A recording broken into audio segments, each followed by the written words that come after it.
Wesley attend le bus scolaire sur une route de campagne dans le Dakota du Nord. Il monte dans le bus et s'assoit sur le siège arrière. Le bus scolaire croise un groupe d'enfants qui lui lancent des boules de neige et le traitent de fusée attardée. Dans l'école pour enfants sourds, ils apprennent à signer le serment d'allégeance en langue des signes. Un camarade de classe de Wesley l'intimide toujours en lui mettant des crottes de nez dans les cheveux, mais Wesley fait semblant de ne pas s'en apercevoir. Il descend du bus scolaire au bord de la route et rentre chez lui à pied à travers les bois.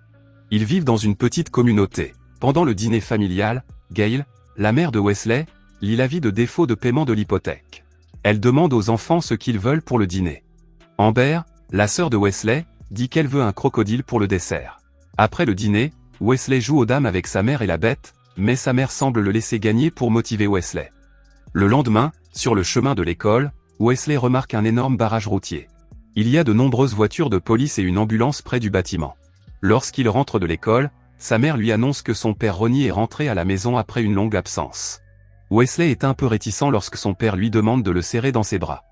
Le garçon est loin d'être heureux de voir son père, mais il le serre quand même dans ses bras. Il se prépare pour le dîner. Ronnie travaille comme chauffeur de camion et dit qu'il ne sait pas quand son patron l'enverra faire un autre voyage. Pendant le dîner, Ronnie parle d'une fusillade qui a eu lieu près de chez lui. Elle a coûté la vie à 4 personnes et a fait beaucoup de bruit dans les médias. Gail change de sujet et dit que Wesley a obtenu un score de 95 au test d'histoire, ne se trompant qu'à une seule question sur la bataille de Saratoga. Le père n'est pas très ému par sa performance. La mère demande à Wesley s'il veut plus de nourriture et prononce ces mots en langage des signes. Ronnie lui demande d'arrêter de faire cela parce que le garçon peut lire sur les lèvres et porte un appareil auditif et qu'il devrait le traiter comme une personne normale. Il semble particulièrement agacé par cette situation. Gail répond qu'il est plus facile pour Wesley de comprendre les mots de cette façon. Le lendemain matin, Ronnie dit à Wesley que sa mère passera la nuit chez sa grand-mère à Bismarck et qu'il s'occupera de lui. Il donne à Wesley un sac à lunch. À l'école, lorsque Wesley ouvre son déjeuner, la brute lui frotte à nouveau les cheveux avec des crottes de nez. Sur le chemin du retour, il trouve un homme allongé dans la neige avec un sac de sport. Ses mains sont couvertes de sang et on dirait qu'il est couché là depuis longtemps. Wesley s'éloigne de lui en courant. Il demande de l'aide à son père, mais celui-ci répare un acteur et ne veut pas se laisser distraire. Il ne comprend pas non plus les signes de Wesley. Wesley décide de courir jusqu'à l'endroit où l'homme était couché et son père le suit. Lorsqu'ils reviennent sur les lieux, Wesley constate que l'homme est déjà parti. Au dîner, Ronnie demande à Wesley de lui passer le sel, mais son fils ne l'entend pas. Il essaie alors de crier et fait peur à la fille. Ronnie tape du poing sur la table pour que Wesley l'entende. Le soir, Wesley sort de sa chambre et décide d'aller chercher le sans-abri.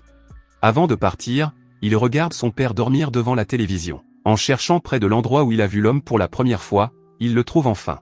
Il le tire sur un traîneau, l'attache à sa culotte et le traîne jusqu'à une grange abandonnée. Il l'allonge sur le foin et le couvre de couvertures chaudes. Lorsque l'homme ouvre les yeux, Wesley le fait taire. À bout de force, le sans-abri se rendort. Il se réveille au matin. Il constate que le garçon est toujours là. En discutant avec Wesley, celui-ci se rend compte que le garçon n'entend rien et lui dit « Ne t'inquiète pas, il ne te manquera pas beaucoup ». Lorsque le sans-abri relève son pull, Wesley s'aperçoit qu'il est blessé par balle. Wesley rentre chez lui pour se procurer du matériel médical. À ce moment-là, l'ami de Ronnie dans le garage interroge son fils sur les instruments et le garçon répond correctement à toutes les questions. Ronnie les regarde avec envie. Il remarque que Wesley quitte la maison et lui crie de venir l'aider à faire les réparations. Il refuse toujours d'accepter que son fils soit sourd. Wesley donne des fournitures à l'homme et recoue la blessure. L'homme a mangé toutes les barres de fruits de Wesley. La télévision parle de la fusillade qui a eu lieu peu de temps auparavant. Pendant que les parents regardent l'émission, Wesley met son dîner dans une boîte à jouets. Ronnie quitte la maison sous prétexte de rencontrer un collègue. Wesley lui apporte de la nourriture et l'homme remarque que sa mère est une excellente cuisinière. Il explique ensuite qu'il ne peut pas rester ici plus longtemps parce qu'il doit rencontrer un ami. Il essaie de se lever mais ne parvient pas à faire quelques pas. Il entend également l'hélicoptère de recherche passer. L'homme lui donne des instructions sur ce qu'il doit faire. Il lui dit de se rendre dans un roadside café. Wesley laisse la bague de l'homme sur l'un des camions. Le chauffeur du camion sort du café avec une fille de petite vertu. Voyant la bague sur son camion, le camionneur prend également Wesley. Le garçon remet une enveloppe au camionneur, mais refuse de dire où se trouve l'homme. À ce moment-là, une voiture de police passe. Le camionneur dit qu'il a besoin de temps pour tout organiser et que cela prendra au moins 2 semaines. Il donne à Wesley un sac en papier. Lorsque Wesley revient, il remet le sac à l'homme. Celui-ci sort un téléphone et dit à Wesley qu'il devra rester là un peu plus longtemps que prévu. Le garçon lui apporte des vêtements chauds de son père. Wesley observe l'homme qui s'entraîne et essaie d'imiter ses gestes. L'homme s'approche de lui et lui apprend à faire des tractions. Peu après, Wesley regarde la télévision avec sa sœur. Lorsque sa mère rentre à la maison, elle lui pose des questions sur l'école et la brute. Son père rentre à la maison avec du bois à la main. Il éparpille des craies et Wesley se précipite pour lui donner un coup de main. Mais au lieu de les porter, il commence à les empiler pour que son père les porte. Ronnie est furieux que le garçon ne l'entende pas. Plus tard, Wesley apporte les pions à l'homme. Il joue quelques parties et Wesley les perd toutes. Furieux, il jette l'échiquier de côté. L'homme ordonne à Wesley de ramasser ses pions. Wesley veut partir, mais l'homme lui dit de revenir. Il commence à lui enseigner quelques astuces et lui conseille de bien réfléchir avant de jouer. Il demande à Wesley son âge. Il lui répond qu'il a une fille du même âge. Il l'interroge également sur les crottes de nez qu'il a dans les cheveux. Wesley lui raconte qu'il a été victime de brimades à l'école. L'homme lui demande d'apporter un thermos et une tirelire. Il casse la tirelire et remplit le thermos de pièces de monnaie. Il met le thermos dans un sac et frappe la citerne en métal. Il tend ensuite le sac à dos à Wesley et lui demande de faire de même. Mais Wesley ne parvient pas à frapper fort. L'homme commence à le gronder pour exaspérer Wesley et l'aider à décharger toute la colère qu'il doit mettre dans un coup. Wesley perd son sang-froid et frappe fort. À l'école, Wesley est agité. Il reste assis en classe en attendant la pause déjeuner. La brute finit par s'approcher de lui pendant le déjeuner. Wesley se lève à l'improviste devant la brute et la regarde agressivement dans les yeux. Il se souvient des paroles de l'homme. La brute ne résiste pas à la pression et recule, effrayée. Sur le chemin du retour, il voit sa mère parler à Monsieur Chamber. Il s'assoit et Monsieur Chamber lui raconte le cambriolage qui a eu lieu 3 semaines plus tôt. Il raconte que 4 des 5 voleurs ont été arrêtés, mais que l'un d'entre eux a réussi à s'échapper. Il montre une photo du fugitif et Wesley reconnaît l'homme de la grange. Ils savent qu'il est blessé et qu'il ne pourra peut-être pas bouger. Wesley regarde par la fenêtre et voit 2 officiers qui surveillent la grange de l'extérieur. Monsieur Chamber leur demande s'ils ont vu l'homme. Un autre agent frappe à la porte et Monsieur Chamber s'en va. Plus tard, en jouant aux dames, il remarque qu'il manque un doigt à la main gauche de l'homme. L'homme lui explique qu'un tigre lui a arraché le doigt. Après avoir appris à traquer et à chasser, il a tué le tigre et a serré son cœur dans son poing si fort qu'il s'est transformé en rubis, qu'il a mis dans l'anneau. Maintenant, tous les tigres ont peur de lui. Le lendemain matin, sur le chemin de l'école, Wesley se peint le doigt en noir pour ressembler à son nouvel ami. Il apprend à l'homme le serment d'allégeance en langue des signes. Il s'amuse et joue comme un père et un fils. Lorsque Wesley vient chercher le ballon, il ne remarque pas que le shérif regarde par la fenêtre de la grange.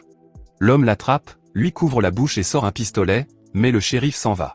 Plus tard dans la soirée, Wesley se rend à la grange, mais son père le remarque. Le père, ivre, se plaint que rien ne fonctionne dans la maison, ni le tracteur, ni le téléviseur, et qu'il ne peut pas les réparer. Il dit que son père avait l'habitude de tout réparer en frappant. Il commence à frapper le téléviseur, puis lui donne un coup de pied et crie à son fils en lui demandant où il va. Le lendemain matin, Wesley apporte le papier hygiénique dans la grange et tente de partir rapidement. L'homme l'arrête et voit les bleus sur son visage. Wesley ne réagit pas et s'en va tranquillement. L'homme se rend compte qu'il s'agit du père de Wesley. La mère examine l'ecchymose. Roniment et dit que Wesley s'est approché accidentellement de l'homme pendant qu'il donnait un coup de poing à la télévision et qu'il lui a donné un coup de coude accidentellement. Plus tard dans la soirée, Ronnie boit un verre au bar. Lorsqu'il sort pour uriner, un homme s'approche de lui. Après avoir reçu un appel téléphonique du shérif, Wesley et sa mère arrivent à l'hôpital et voient Ronnie sur un lit d'hôpital, gravement battu. Ce soir-là, Wesley s'assoit enfin sur son siège préféré, celui dont Ronnie l'avait chassé. Après le dîner, il se rend à la grange. L'homme lui raconte que lorsqu'il avait à peu près le même âge que Wesley, son père avait acheté des chevaux. Il devait s'occuper d'eux, mais ne l'autorisait pas à leur donner un nom. Un jour, la grange a brûlé et l'assurance a tout payé. Le père pensa qu'il serait plus facile de les laisser partir s'ils ne connaissaient pas leur nom. S'endormant, l'homme dit qu'il prendrait Wesley avec lui et qu'ils pourraient vivre ensemble avec sa fille qui s'occuperait des chevaux. Le matin, à l'école, les enfants apprennent une nouvelle phrase en langue des signes, « Je pars en voyage ». Wesley ferme les yeux et s'imagine en train de s'occuper des chevaux à la ferme avec le palefrenier et sa fille. Lorsqu'il rend visite à son père à l'hôpital, il trouve 2 enquêteurs qui lui montrent une photo de l'homme pour l'identifier. Plus tard dans l'après-midi, l'homme révèle qu'un chasse-neige passe plus souvent. Parfois, il se range sur le côté de la route et s'arrête devant leur maison. Wesley se réveille la nuit et remarque les gyrophares des voitures de police et les projecteurs d'un hélicoptère. Le lendemain, l'homme dit que le gros hélicoptère n'est jamais passé de la journée. Il demande si Wesley a parlé de lui à quelqu'un. Wesley prend son sac à dos et se rend à la grange. L'homme, comme d'habitude, lui demande ce qu'il a apporté pour le dîner. Wesley est confus. L'homme saisit le sac à dos, Mais Wesley ne le lâche pas. Le sac à dos s'ouvre et il en sort un thermos de pièces de monnaie. L'homme dit à Wesley de se préparer pour le lendemain soir. Le lendemain soir, Wesley met ses jouets dans un sac. En quittant la maison, il va voir sa sœur et lui dit en langage des signes qu'il part en voyage. Il joue aux dames avec l'homme et Wesley finit par gagner. Le chauffeur du camion l'appelle et lui dit de partir. L'homme donne l'échiquier à Wesley et salue le garçon, mais Wesley est choqué, il pensait qu'ils partiraient ensemble. Wesley, désespéré, prononce un mot pour la première fois. Il saisit l'homme et ne le lâche plus. L'homme tente de s'expliquer, mais Wesley n'écoute pas. L'homme est obligé de repousser le garçon de manière grossière. Il lui dit de sortir.